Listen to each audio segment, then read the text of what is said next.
While more speculation has been raised on the reasons for NATO's intervention in Libya. And as RT's Laura Emmett reports, the organisation may have been trying to prevent Gadaffi from burying the American buck.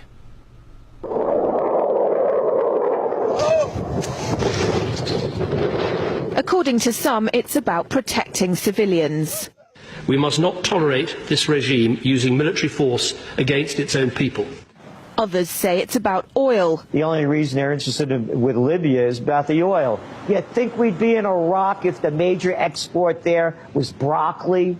But some are convinced intervention in Libya is all about currency, specifically Gaddafi's plan to introduce the gold dinar, a single African currency made from gold, a true sharing of the wealth. It's one of these things that you have to plan almost in secret, because as soon as you say you're going to change over from the dollar to something else, you're going to be targeted. There were two conferences on this. One in '96 and another one in the year 2000, called the World Mataba Conference, organised by Gadaffi. And everybody was interested. I think most countries in Africa were keen. Gaddafi didn't give up. In the months leading up to the military intervention, he called on African and Muslim nations to join together to create this new currency that would rival the dollar and euro. They would sell oil and other resources around the world only for gold dinars. It's an idea that would shift the economic balance of the world. Countries' wealth would depend on how much gold they have, not how many dollars they trade. And Libya has 144 tons of gold.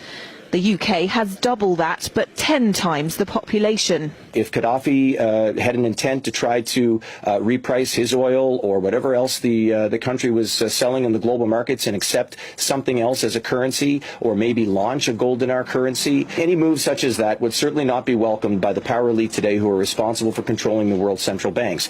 So yes, that would certainly be something that would cause his immediate dismissal and the need for other reasons to be brought forth for removing him from power. It's happened before. In 2000, Saddam Hussein announced Iraqi oil would be traded in euros, not dollars. Sanctions and an invasion followed. Some say because the Americans were desperate to prevent OPEC from transferring oil trading in all its member countries to the euro. The UK's gold is kept here in a secure vault somewhere in the depths of the Bank of England. As in most developed countries, there's not enough to go around. But that's not the case in places like Libya and many of the Gulf states.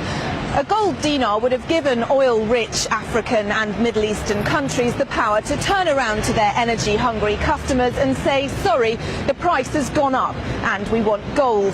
Some say the US and its NATO allies literally couldn't afford to let that happen. Laura Emmett, RT, London.